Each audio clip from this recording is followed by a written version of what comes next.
I see how little power I got. They call the shots. Right. But even they don't call every shot. Right. Woo! Come on, man. Man. We want to talk about the king today. Amen. Somebody who really got some power. Yeah. And when we in here worshiping, you know, I love my wife. One of the reasons why my wife gets like that is because God has taken her through some things to help her to recognize what the king is worthy of. Right. Right. Now, there were olden days where if a king came through the city and you didn't acknowledge him or didn't bow or didn't show respect, they could jail you right there. Right. You're not going to honor the king? Shackle him up. Take him. Right. That's right. They can execute you. Yeah. Because you're not giving the king his due. You ain't even said nothing. You're just not bowing. And when you speak to the king, if you don't approach him the right way, they say, how dare you speak to the king that way? Right. Show honor to him. But we'll approach God like, man, yeah, I do my own thing, but I respect God, believe God. Do you? Because if you knew who he was and what he was really like, you would be on your face every time he's even spoken of. But we don't give him that. We'll give somebody pointing a gun at us more than we give God. Please, we get down, hold on. But with God, we'll be like, yeah, Lord, you know, you should get down. Right. Come on. For real. Because he got the power to snatch it from you. Just like that, you can be walking down the street and just, your breath is gone. God, he gave it to you. He can take it away. Right. Are we thankful enough? See, this whole thing we've been going about kingdom stuff. We've been talking about kingdom. Where the king reigns, king dominion, kingdom. That's what it means. He reigns, he rules. That's right. We're all under the umbrella of his rulership. Right? Yes. We want to shift gears. We're talk about this king a little bit. Talk about the one in the center of the kingdom. Amen. Right? Check this out. I did an old Encyclopedia Britannica kind of study on like the old English kings, rulers. Back in the day when it was really like a solid thing, the king of Scotland, the king of Ireland, there were kings of all these different places, right? Check this out. In the old days, when people had major problems, right, issues, like your crops wasn't going right, or somebody was stealing from your farm, or you had issues with like the neighboring communities or some other government, family, money, or you needed help, you wanted help. Their request was called an audience with the king. I want to get an audience with you. An opportunity to be in his presence. Right? Because they knew, this is why, that he had the authority to fix it. Right. They didn't. He could just say and it will be done. This is the difference between you and the king. And this is what we're seeing in the gospel. I want to start with Mark chapter 1, verse 32 through 38, just to set the narrative in motion right now, to get you to see and understand something, right? I really want you to understand. This is powerful. God, man, come on, Jesus. So the first thing we want to highlight is why. We want to answer a why question. Starting in verse 32 of the first chapter of the Gospel of Mark. We're going to set the stage. So, Father, let your word go forth. Let every seed that's planted be rooted deep in every heart. Let us awaken to the truth today. I pray that you will send forth a piercing truth, Lord God, in the name of Jesus. Yes. Hide the speaker behind the cross and let your glory come forth. In Jesus' mighty name, we thank you and praise you. Amen. Starting in verse 32, it says this. That evening after sunset, the people brought to Jesus all the sick and demon-possessed.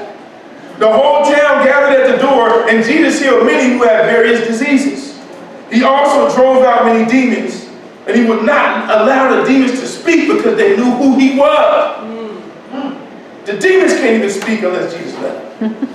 Very early in the morning, while it was still dark, Jesus got up, left the house, and went off to a solitary place where he prayed.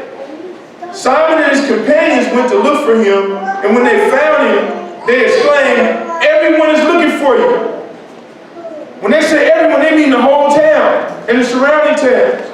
Jesus replied, let us go somewhere else to the nearby villages so I can preach there also. That's why I've come, preaching the kingdom. Right? Preaching the kingdom. Amen. Amen. The question we want to answer first is why the people came to Jesus. They want to address one who can do something about the problems, the king. Y'all didn't catch it. Come on. Come on. Look at the beginning of this thing. They just heard a little bit about what was going on. It says after sunset, the people brought to Jesus all the sick and demon possessed. Yeah. They brought everybody with particular issues to Jesus. All. It didn't say some. Look at what it says up there. To him, all who were sick, and not just sick, but oppressed by demons. Yeah. That the demons were influenced, that they were possessed, because they knew there's authority here to fix it. Wow. That's how you approach a king. Okay. Look at this. Check out this point. Why isn't it written somewhere that they were going to the Pharisees and the Sadducees before Jesus came? Right. They were going to the religious people to say, cast out the demons, Right. heal all the sick. Because it's not about religious authority. That's right. You got everybody in the world sprouting up a religion. Let's start a religion. Let's do the religious movement. Let's do church. It's about the kingdom. Right. Jesus was moving in the authority and power of the kingdom as the king. And so he had the authority to cast out a demon, command him to go. He had the authority to remove a disease. You know why? Because everything in all creation is under his authority. Not the Pharisees, not the high priests, not the religious leaders, not the hypocrites, not the church folks that gossip back and forth, but the king. Come on, man. That's right, man. We read throughout the Gospels that they were amazed at Jesus' authority in the midst of a religious culture. This is a religious culture. Right. And it says that they were amazed at Jesus' authority. He spoke with authority, not like the Sadducees, the scribes, the Pharisees. He spoke with authority. Right. In verse 34, what does it say? He said Jesus healed many, right? But he drove out many demons and he wouldn't even let them speak because they knew who he was. Demons knew him and had to obey him. They had to obey him. That's right. Are you putting it together? They had to obey him. Yes. People coming to the king were made aware of the kingdom being present. And that's why he said he had to preach it. You got to understand. When he said, I had to preach, this is the reason why I came. We know that he came to die. But he's saying one of the reasons I came is to preach the kingdom. So that people would understand that there is a kingdom and there's a king and that there's authority to fix what you can't. Right? We all have stuff going on. Stuff that we face. But are you taking it to the right source? Wow. Are you taking it to the king? Right. Come on. These common, simple people knew, I can't handle it. Let me take it somewhere that can be handled. Right. And they took it to Jesus. It said they brought these people and he said he was healing all these people and casting out all the demons. What are you struggling with that you need to take to Jesus to fix? Wow. Hallelujah. Think about that. Literally think about that. Are you taking it to the king? Or are you trying to deal with it when you don't have the authority to fix it? Carrying on. In verse 40, in Mark chapter 1, verse 40 through 42, it talks about a man with leprosy, which was a skin disease. Right? Woo! In verse 40 it says, a man with leprosy came to him and begged him on his knees, if you are willing, you can make me clean. Yeah. The first thing that the leper did was kneel and bow on his knees before Jesus. When we come to him, are you coming correct? Or are you coming like you guys are on equal ground? The leper came and got on his knees like he was approaching the king. Jesus was indignant. It says he reached out his hand and touched the man and said, I am willing, be clean. Immediately the leprosy left him and was cleansed. I am willing. He stretched out a royal hand. Have you ever seen a depiction now? There's kings that gave decrees and set laws and did certain things in those old days, right? And sometimes they would stretch out the scepter, sometimes they would stretch out their hand before the people so the people knew that they were issuing something, agreeing with something, giving somebody a pardon, blessing somebody with something, kind of help or assistance. So they would extend the hand to the commoner that was down here. The throne is here, the commoner is here, and he might say, okay, I'm going to do this. It's the same way that they would knight somebody. They would go like this and they would dub somebody, which means they would touch him with a kingly or royal authority to say that you are now able to go throughout the land and operate as a knight. This is why Jesus touched him. But check out what happened when Jesus touched him. It says immediately the leprosy left him and he was cleansed.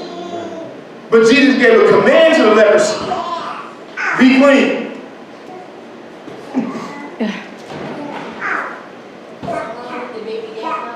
He said, I am willing, stretched out his hand, and immediately he was healed. Right? Are you guys catching what's going on? Come on, don't let the little kids get you. We're going to focus. Because this is what the one thing the enemy don't want you to understand. Things have to obey God. Right. They have to obey the king. The king said, be clean. The leprosy go. And what did the leprosy do? Left. It says immediately the leprosy left him and he was cleansed. It didn't just say he was healed. It wouldn't say Jesus moved like a doctor and put ointment on his body. It says the leprosy left. Right. The leprosy left. Just like a demon will leave. Man, Come on. that's powerful. That's powerful. And then a few verses later, look what happens in verse 45. It says, instead he went out and began to talk freely, spreading the news. The person went and told everybody about what happened. As a result, Jesus could no longer enter a town openly, but stayed outside in lonely places. Yet the people still came to him from everywhere. Why? Why do you think they came? The king came, and the people came to the king because they realized he had authoritative access to kingdom power. Right. Come on. Not just access, but authoritative access. Authority. So when they hear, imagine somebody saying this, man, he told the cancer to leave and it just left. Right. He said, cancer, get out. Right. And the person just jumped out the hospital bed and was cool. Imagine you seeing something like that. Wow. You look at the dude and say, who are you?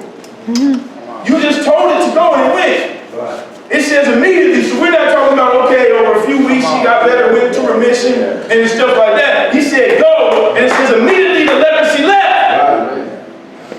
No, we gotta know who we dealing with when we call him Jesus. Amen. For real. Know who you're dealing with. He demonstrated authority and put it on display. You want some more? You want more? In chapter 2, verse, 1 through 12. I'm gonna read a little narrative. Right? It says a few days later when Jesus again entered Capernaum, the people heard that he had come home.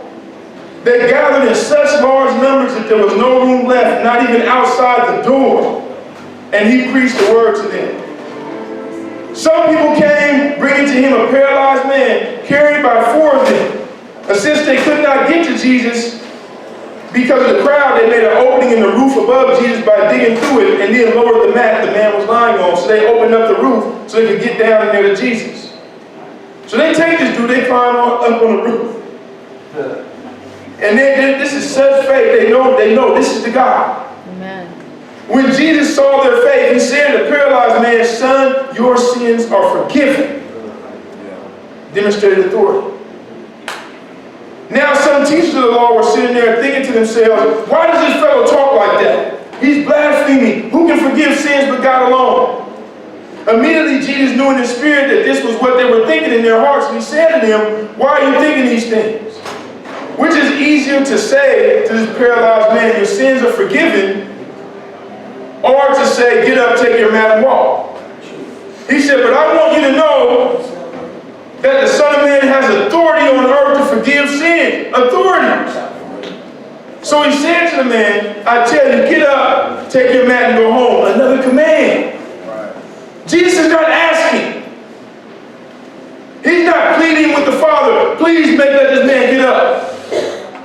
He just told him, you get up, take your mat, go home.